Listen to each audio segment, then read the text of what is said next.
Have you ever followed Mary's story and thought through carefully her journey?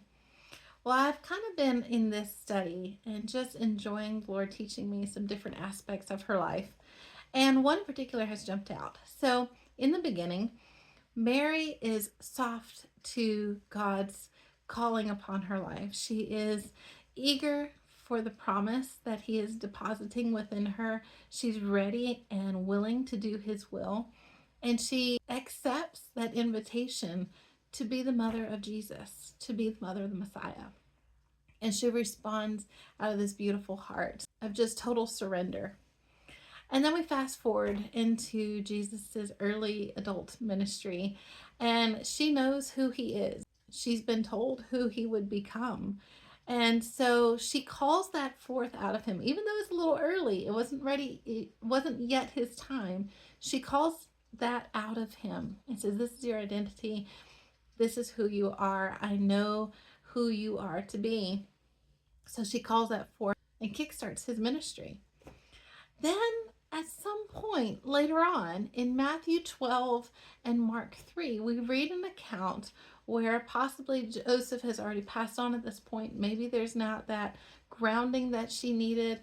Whatever the case is, at some point, that control and understanding of who she is somehow gets skewed because Jesus is being confrontational to the religious leaders. And so maybe some intense pressuring from them. Mary and his brothers, Jesus' brothers, go to take charge of Jesus in a house that he is teaching in. And that word take charge says to seize, to put under arrest, to take control, and to get him back in his rightful place. So she somehow has lost sight of that perspective of who he is and what he's called to do. And so this is where the Lord has challenged me. Is sometimes the Lord gives us an understanding, a little taste of maybe a promise or a calling that he has placed upon our lives. But what happens when it doesn't quite go the way we think? Maybe our understanding is different, or Lord takes things in a different direction, and we want to suddenly go, "Oh, wait a second, this is not exactly what I had planned. This is not what I thought was going to happen."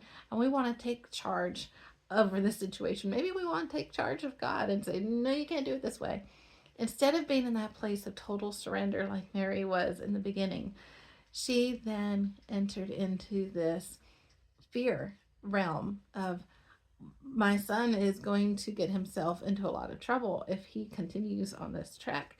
And she had been warned that a sword would pierce through her soul.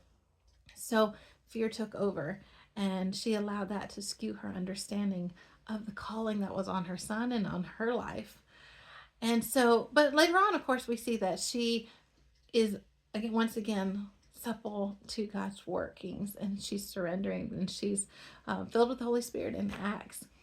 But I wanted this to be just a little moment to encourage you that sometimes we're like Mary. We start off in that place of surrender and excitement and eagerness to do God's will. But then there's these moments that we have a little bit of a lapse and we go, "I don't understand any of this. And it does not make sense, and it's not what I like. It's going against what I'm comfortable with."